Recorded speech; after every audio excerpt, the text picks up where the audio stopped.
গেছিলাম সেই রক্ষাকালী তলায়, মাকে গিয়ে পুরো একদম 151 টাকা দিয়ে পুজো দিয়ে এসেছি। তোমার যা প্রবলেম, সেই প্রবলেম সলভ করার মতো ক্ষমতা স্বয়ং ভগবানেরও নেই। তুই চুপ করবি?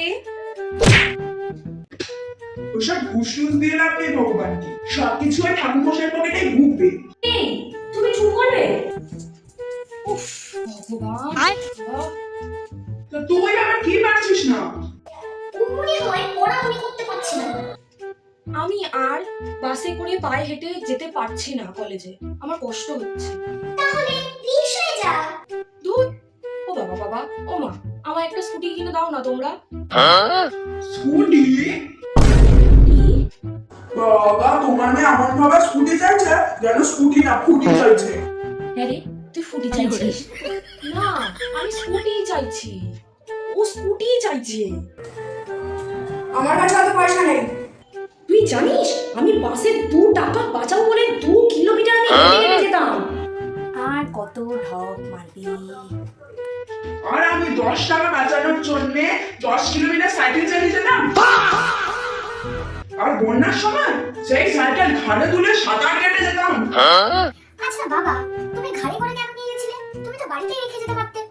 হ্যাঁ, এটা তো তখন ভাবিনি। যাই হোক, টাকা নেই। আরে তোর তো আজকে কলেজ ছিল না, আজকে তো মঙ্গলবার, তাহলে কোথায় গেছিলি? আরে আমি তো নাটকে নাম দিয়েছি, সেটারই আজকে রিহার্সাল ছিল, সেখানেই গেছিলাম।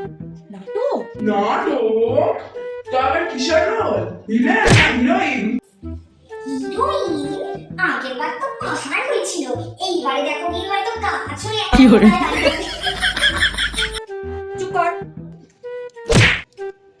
আরে তোর নাটকের নাম কি রে? বলবো না, কিছুই বলবো না। স্কুটি কিনে না দিলে আমি কিচ্ছু বলবো না। হ্যাঁ গো, তুমি কেমন বাবা? মেয়েটা তোমার কাছে মুখ ফুটে কিছু চাইলো আর তুমি না করে দিলে মুখের উপর। সবসময় সবাবটা মানা যায় না। রাস্তাঘাটের কি অবস্থা দেখছো না? ঠিক আছে ঠিক আছে, বুঝতে পেরেছি, নাও নাও মায়ের পোশাকটা নাও। তা আজ হঠাৎ পুজো দিতে গেলে? আরে আর বলো না, কালকে রাতে আমি একটা স্বপ্ন দেখেছি। দেখি কি, সেই লাল শাড়ি পরে লম্বা লম্বা চুল, পটপটে চোখ আমার দিকে তাকিয়ে আছে খাটের কোনায় বসে। আরে বাবা, অত ভাবলেই একবারে গায়ে কাটা দিয়ে উঠছে। তাই জন্য সকাল সকাল মায়ের মন্দিরে গিয়ে একদম পুজো দিয়ে এসেছি, মাকে বলে এসেছি যাতে কোনো বিপদ আপদ না হয়। বেশি সিরিয়াল দেখলে ওই হয়, ওসব ভূত ভূত কিছু হয় না।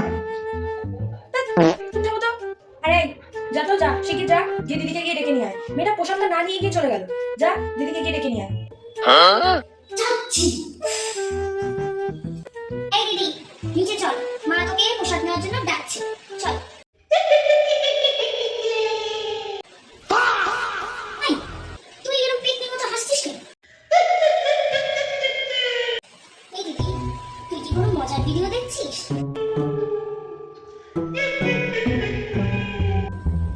ছোট বাবা, তুই এরকম হাসছিস কেন? নিচে চল শিগগির, মা তো তোকে ডাকছে।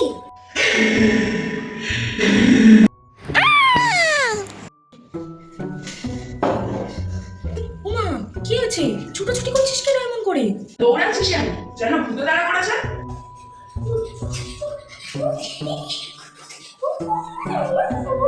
কি ভূত ভূত করছিস তখন থেকে? দিদি আসছে। হে ভগবান, রক্ষে করো ঠাকুর। মেয়েটা তো ভয় পেলো কেন? চলো তো দেখে আসি। হ্যাঁ চলো চলো চলো। রাম রাম রাম রাম রাম রাম রাম রাম। কোথায় ভূত? আর মেয়েটাই বা কোথায়? বিশ্বাস করো, দিদি এইখানেই ছিল। আমাকে দেখে আমাদেরকে হ্যাঁ করে তেড়ে আসছিল। আমি কাল স্বপ্ন দেখেছি না, নিশ্চিত এই বাড়িতে কোনো অপদেবতা দৃষ্টি করেছে। আমি বরং যাই, ঠাকুরের প্রদীপটা গিয়ে নিয়ে আসি। অন্ধকার হলো কি করে?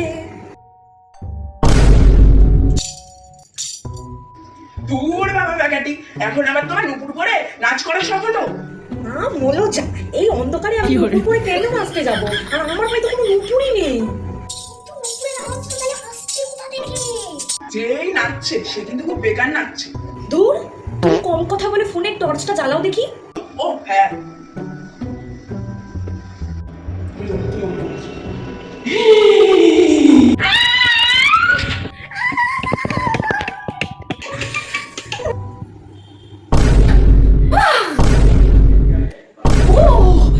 ওগো, কি হলো গো? আরে ওঠো না। আরে আমার কপালে মানুষটা কি হয়ে গেল? ওগো ওঠো না। ও বাবা ওঠো।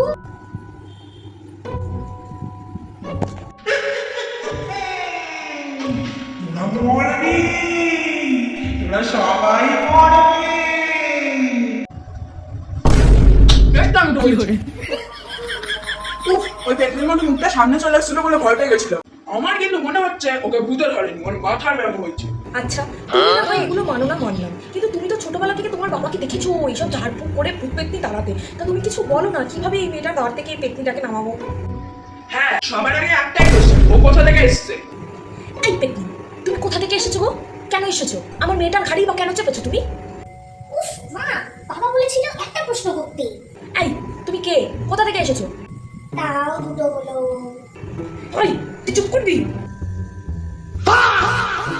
পেকাটি পেতনি, বেদানা গাছের পেকাটি পেতনি। পেকাটি এত তোমার নাম? আমাদের বেদানা গাছে? বেদানা গাছের পেতনি? আমি শেওড়া গাছে শুনেছি, তেঁতুল গাছে শুনেছি, তাল গাছে শুনেছি, নিম গাছে শুনেছি, তবে বেদানা গাছের তো শুনিনি। বেদানা গাছ? না না না না না, বেদানা গাছে পেতনি দিদির বসাটা সম্ভবই না। আরে একবার একটা বাদর এসে ওই বেদানা গাছের মাথায় বসেছিল, তখনই ওই বেদানা গাছের মাথাটা পট করে ভেঙে গেল। তাহলে পেতনি দিদির বসাটা আমার কি করে সম্ভব? আচ্ছা মা, পেতনির ওই শাড়িটা তোমার শাড়ি না? এই হ্যাঁ তো, এটা তো আমারই শাড়ি, সেই গড়িয়াহাট থেকে 100 টাকায় কিনেছিলাম। এই রে, মা তো নিজের শাড়িটাও চিনতে পেরে গেছে, এবার যদি আমাকে চিনতে পেরে যায়, না না চুপচাপ নিজের পার্টে বসে থাকি। জানো পেকাটি, আমার বাবা বলতো ভূত ঘাড়ে চাপলে নাকি তার কোনো কাজ বাকি ছিল, তাই সে আবার এসছে। আমি কিন্তু আমার শাড়ি দেবো না। এক কাজ করো পেকাটি, তুমি না গাছ থেকে কটা বড় বড় বেদানা এনে দাও কি। হ্যাঁ, তুমি তো সেইটাই চাও যে আমি গাছে যাই, গাছ থেকে ডালিমগুলো পাড়তে যাই আর পেট্টিটা আমার ঘাড়ে এসে চাপুক। উফ, তুমি না সবসময় ভুলভাল বোঝো। উফ, আগে ওকে আস্ত করো, জীবন কি চাই? এই তোর কি চাই? কেন ঢুকেছিস ওর ভিতরে? গাছের ডালে বসে আমি খাবো সুপারি পান, স্কুটি কিনে না দিলে নিব তোদের পান। হ্যাঁ, দেবো তো। সত্যি দেবে বাবা? সত্যি দেবে? অ্যাক্টিং করছিলি? হ্যাঁ দেবো তো। আর বলবি স্কুটি চালানো? তোমার স্কুটি চালানো? বাবা আর করো না, আর করো না, তোমাকে দেবো, ভালো করে স্কুটি দেবো, মিথ্যাটা কানাকালি কর, তবে কিনবো। আমি এগুলো করতে চাইনি, আমি তো নিজের মনে ঘরে বসে আমার নাটকের রিহার্সাল করছিলাম। তখন তো বোন ঢুকলো, ঢুকে আমাকে দেখে ভ্যাঁ করে চিৎকার করতে শুরু করলো। তাই আমি ভাবলাম যে এই টেকনিকটা যদি কাজে লাগিয়ে তোমাদের থেকে একটু মানে ওই স্কুটিটা নেওয়া যায় আর একটু মজাও হবে, তাই জন্যই আর কি করেছিলাম। তবে যাই হোক, তোর অভিনয়টা কিন্তু বেশ ভালোই ছিল। তোর এইবারের অভিনয়টা কিন্তু হেভি ছিল। হ্যাঁ, কিন্তু যখন ওই লাইটটা নিভলো আর দরজাটা দাম করে মুখের উপর বন্ধ হয়ে গেল, আমি তো বাবা খুব ভয় পেয়ে গিয়েছিলাম। কিন্তু এই, তুই ওই দরজাটাকে কি করে দাম করে বন্ধ করলি? তো নেভাইনি। আরে নুপুরের আওয়াজ? আমি কেন নুপুরের আওয়াজ করবো? আমার পায়ে তো নুপুরই নেই, আর তোমার নুপুরে আমি কেন হাত দেবো? তুই করিসনি? না, আমি তো লাইট নেভাইনি তখন। যা, আবার কি করে লাইটটা নিবলো? ঠিক আছে ঠিক আছে, এবার নিচে চলো, আর এখানে দাঁড়িয়ে লাভ নেই।